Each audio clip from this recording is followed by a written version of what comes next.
Halo semuanya, di video kali ini saya akan membahas satu topik yang menarik nih, yang sering banget kita lihat atau seliweran lah di media sosial, yaitu adalah fenomena cancel culture dan doxing netizen.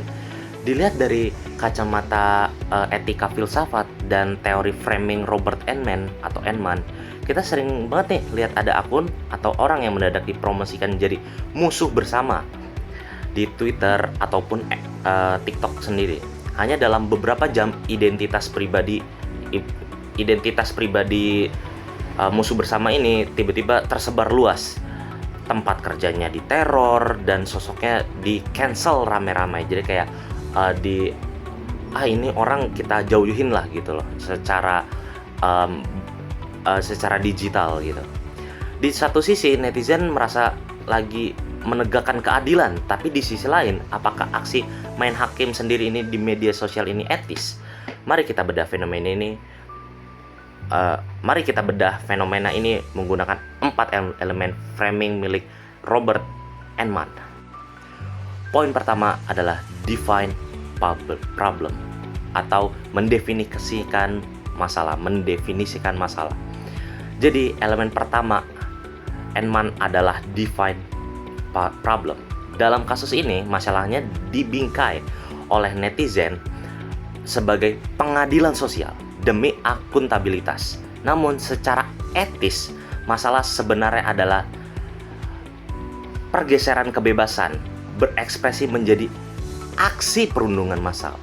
Expressing opinion itu hak, tapi ketika ekspresi itu berubah menjadi penghukuman tanpa verifikasi dan main hakim sendiri, disinilah batas etika itu dilanggar.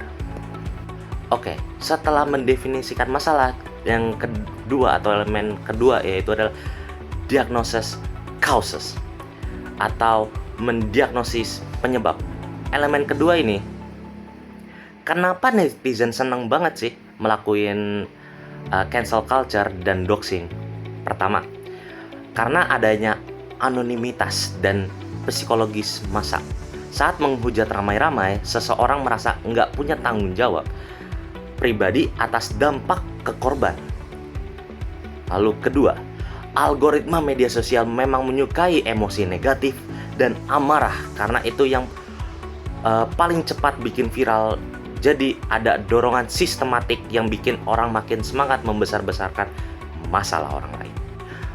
Lalu poin yang ketiga atau elemen yang ketiga sendiri yaitu adalah make moral judgment atau penilaian moral. Kalau kita pakai kacamata filsafat, etika, deontologi dari Immanuel Kant, manusia harus diperlakukan sebagai tujuan, bukan alat. Ketika netizen memviralkan dan menyebarkan data pribadi seseorang atau doxing, netizen sedang memperlakukan orang tersebut sebagai alat untuk melampiaskan amarah kolektif atau mencari engagement. Kebebasan berekspresi atau freedom of speech itu punya batas moral yang jelas, yaitu hak orang lain atas keamanan dan privasi. Mengadili orang tanpa proses yang adil adalah bentuk pelanggaran berekspresi. Yang keempat yaitu adalah suggest remedy. Elemen terakhir Enman adalah suggest remedy atau solusi.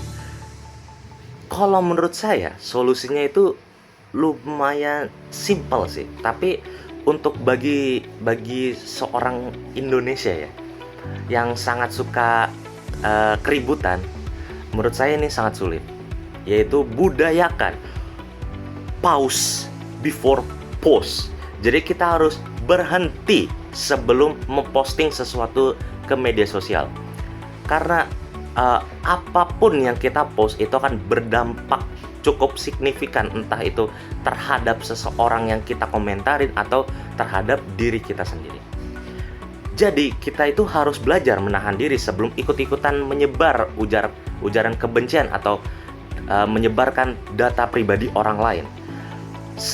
Kalau menurut saya, serahkan saja ke penegakan hukum atau sanksi kepada pihak yang berwenang, bukan di tangan hakim digital seperti cancel culture seperti ini.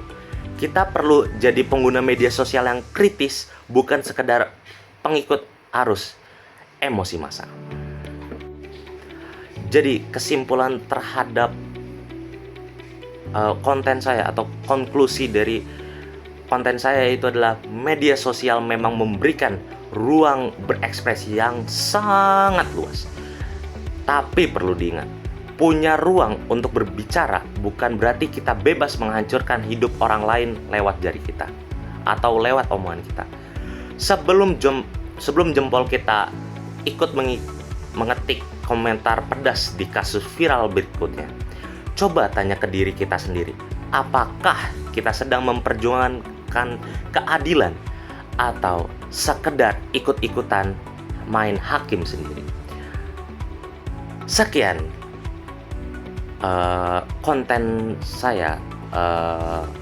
Wassalamualaikum warahmatullahi wabarakatuh.